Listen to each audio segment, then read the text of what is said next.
Hi everyone, my name is Carl Ashley Dem Covarrubia from San Sebastian College, Regulantes de Cavite, taking Bachelor of Science in Information Technology. So, I would like to discuss about Flowchart. So, why I choose Flowchart?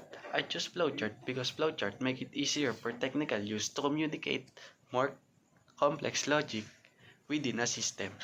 In addition, they can act as guide for creating the blueprint for designing a new program.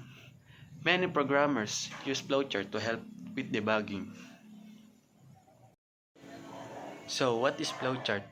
A flowchart is a type of diagram that represents a workflow or process.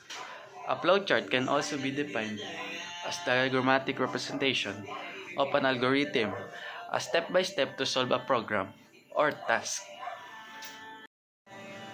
The flowchart shows steps as a boxes of various kinds, either ordered by connecting the boxes with arrows.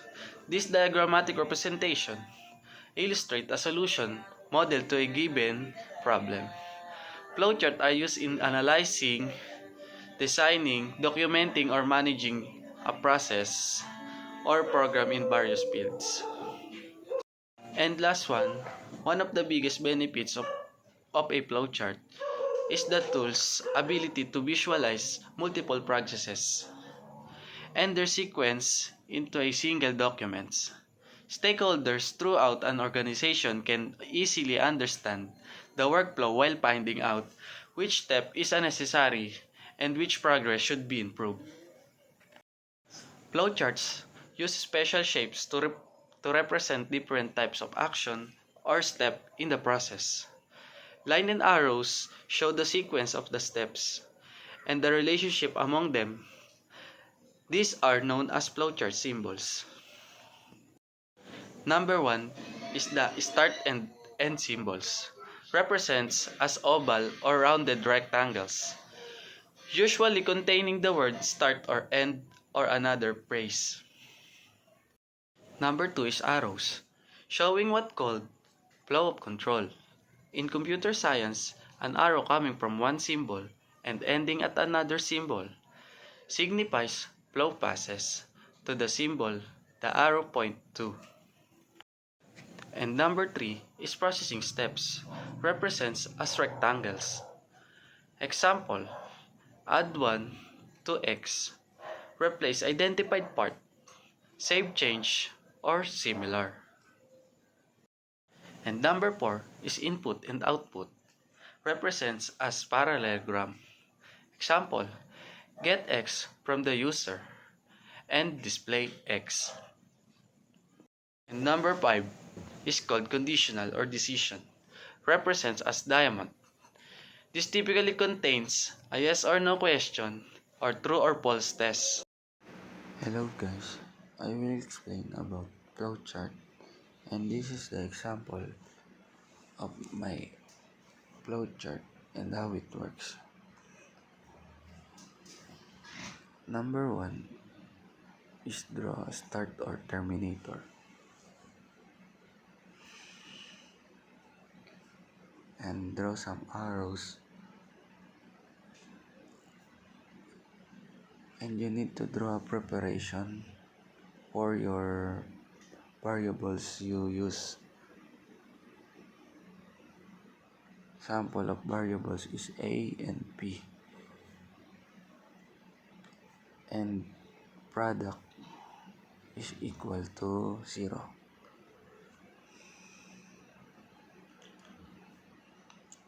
Next one is draw some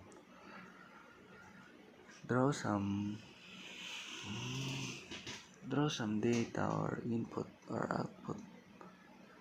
Input A and next is input B.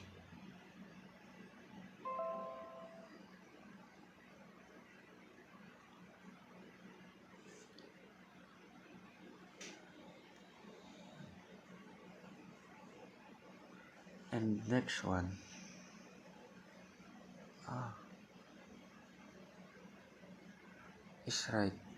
is draw some what is draw some process and write product A is equal to A and B.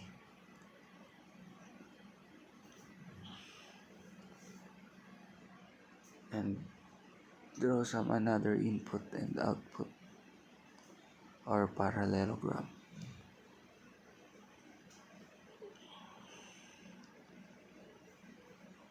And write some display product, sorry.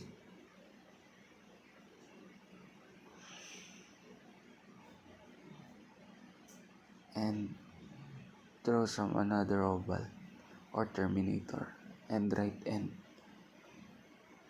This is example 1. Yeah, thank you for. And I have an example. Hello guys, this is the example number 2. Sorry, the video is very struggle because I'm nervous. So first, draw some terminator again and write start.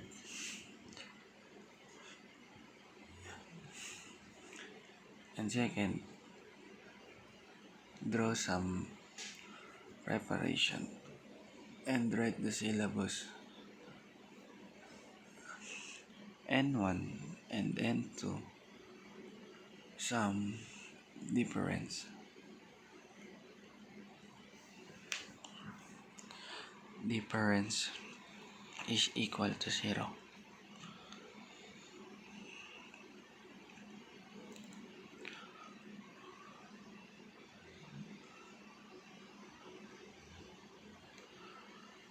And write input and output and draw some input and output, and write input 1, input N1 and another one.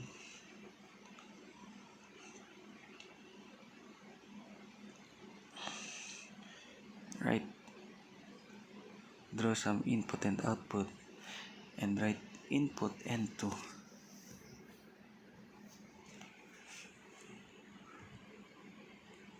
Sorry, the video is very struggle. I'm very nervous, sir. And draw some process or rectangle.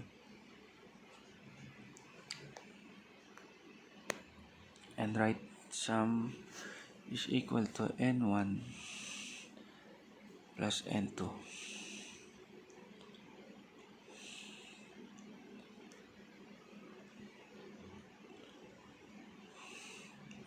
Very struggle. Sorry.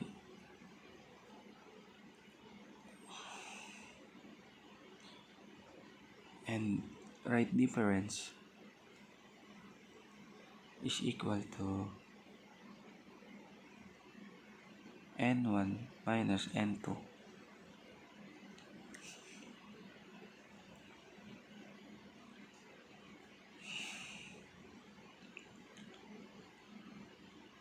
And draw some arrow and draw some another input and output. And write print sum.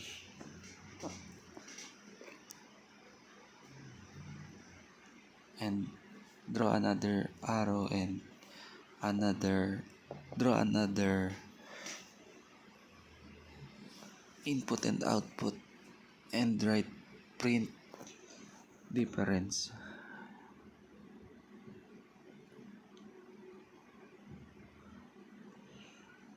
And voila.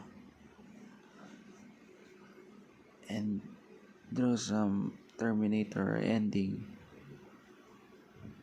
And this is my work or example. Thank you po. Thank you, sir.